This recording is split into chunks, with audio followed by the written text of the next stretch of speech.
தங்கம் என்ன உங்க அப்பா வீட்டு சொத்தா? இஷ்டத்துக்கு விலையேறுதே. ஒரு பவன் 1,00,000 ரூபாயா?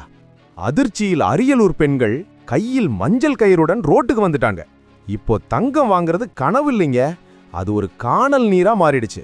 சாதாரண நடுத்தர குடும்பங்கள் ஒரு கல்யாணம் பண்ணணும்னா தங்கம் வாங்க முடியாம திணறி போய் நிக்கிறாங்க.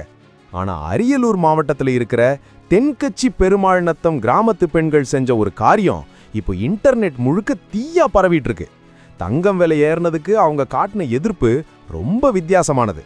டிசம்பர் 15ல தங்கம் 1,00,000 தொட்டுச்சு. இன்னைக்கு டிசம்பர் 25, விலை இன்னமும் குறையவே மாட்டேங்குது. வெள்ளி விலை கிலோ 2,00,000 தாண்டிடுச்சு. இது வெறும் நம்பர் இல்ல, பல குடும்பங்களோட நிம்மதி. நம்ம அரியலூர் பக்கத்துல தாபலூர் பெண்கள் கையில் மஞ்சள் கயிறு ஏந்தி நூதன போராட்டம் பண்ணிருக்காங்க. தங்கம் விலை கரைஞ்சாதான் எங்க வீட்டு பெண் பிள்ளைங்களுக்கு கல்யாணம் நடக்கும்னு அவங்க எழுப்பின கோஷம் இப்போ தமிழ்நாடு முழுக்க எதிரொலிக்குது. நிஜமாவே யோசிச்சு பாருங்க, ஏழை மக்கள் இனி எப்படி தாலி தங்கம் வாங்குவாங்க? அரியலூர் பெண்கள் சொல்றதுல ஒரு நியாயம் இருக்குல்ல. அவங்க கோபம் நியாயமானதுன்னு சமூக வலைதளங்கள்ல பலரும் ஆதரவு தர்றாங்க.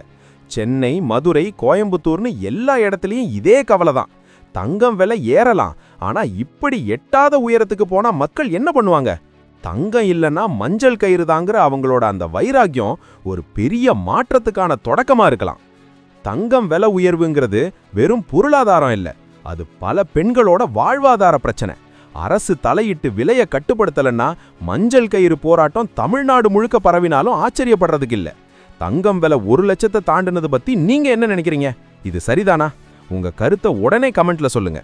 அப்படியே தங்கம் வாங்க கஷ்டப்படுறவங்க நண்பர்களுக்கு இந்த வீடியோவை ஷேர் பண்ணுங்க. ஏன்னா மக்கள் கேட்கறது ஒன்னே ஒண்ணுதான், தங்கம் என்ன உங்க அப்பன் வீட்டு சொத்தா?